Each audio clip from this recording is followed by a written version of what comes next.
Israel declare state of war, जिसकी support में है यूएस और साउथ अरेबिया। वहीं दूसरी तरफ फिलिस्तीन सपोर्ट में है पाकिस्तान और ईरान। आई नो फिलिस्तीन और इसराइल के बीच में पहले भी बहुत बार वॉर हो चुकी है, बट बिलीव मी, अब जो हो रहा है that could be a final. और हो सकता है इस बार इसराइल का मैप भी चेंज हो जाए, क्योंकि इसराइल और फिलिस्तीन के बीच में जब भी पहले वॉर होती थी तो इसराइल ने कभी डिक्लेयर नहीं किया, पर इस बार इसराइल ने ऑन रिकॉर्ड डिक्लेयर कर दिया। Israel declare state of war. It has come under terrorist attacks. At least 70 Israelis have been killed, more than 700 have been injured. The scale of it is being called unprecedented. The images are terrifying.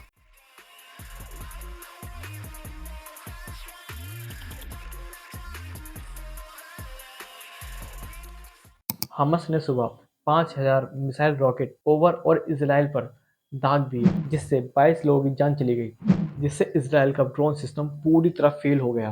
Hamas ने लगातार 5,000 rocket missile Israel पर बरसा दिए, जिससे Israel का iron drone system confuse हो गया कि वो किस रॉकेट को रोके। इवेंचुअली इसराइल का सुपर ड्रोन सिस्टम पूरी तरह फेल हो गया, जिससे 22 लोग मारे गए। इसी के जस्ट बाद इंडिया गवर्नमेंट ने एक एडवाइजरी जारी करी है इंडिया के सिटीजन के लिए कि अगर कोई भी इंडिया सिटीजन इसराइल में है वो जल्द से जल्द वापस आ जाए, क्योंकि वॉर डिक्लेयर हो चुकी है। दरअसल प्रेजेंट डे में काफ़ी लोग हैं जो इसराइल जा रहे हैं काम करने के लिए। इसका प्रोसीजर धीरे धीरे स्टार्ट हो चुका है, तो ये एडवाइजरी जारी करना इंडिया गवर्नमेंट के लिए बहुत इंपॉर्टेंट था। लेकिन इस वॉर का इम्पैक्ट इंडिया पे इतना ही नहीं पड़ने वाला, बल्कि इससे कहीं ज़्यादा है जो जियोपॉलिटिकल है, वो मैं आपको आगे बताऊंगा। लेकिन पहले ये जान लेते हैं कि हमास ने इसराइल के अगेंस्ट कौन सा ऑपरेशन स्टार्ट किया है।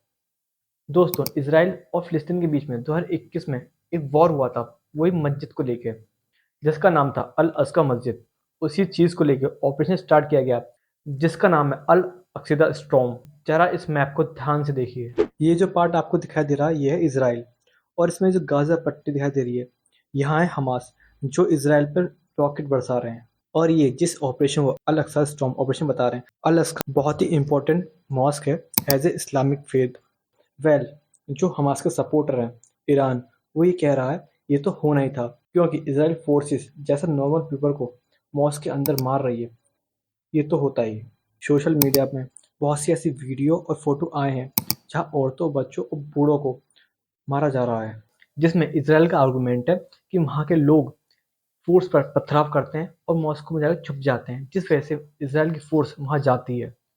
लेकिन ओवरऑल बात करें, वो पूरी मस्जिद इसराइल की फोर्स से कवर रहती है, जिस वजह से वहाँ पे काफ़ी वायलेंस देखने को मिलता है। आने वाले टर्म में ऐसा हो सकता है कि जो फिलिस्तीन मैप में बचा है वो भी गायब हो जाए, क्योंकि 1947 में इसराइल ऐसा था, और 1947 के बाद Israel more of the part में कब्जा कर चुका है अपना।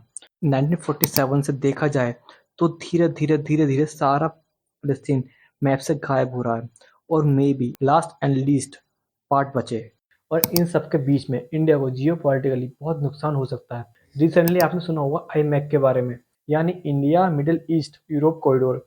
ये जो कॉरिडोर है, इसके पीछे मेन जो बैकबोन है इसराइल और साउथ अरेबिया की कोऑपरेशन है, क्योंकि ये कॉरिडोर इंडिया से स्टार्ट होकर साउथ अरेबिया में जाकर फिर इसराइल से गुजरकर फिर ये पहुंचेगा यूरोप में।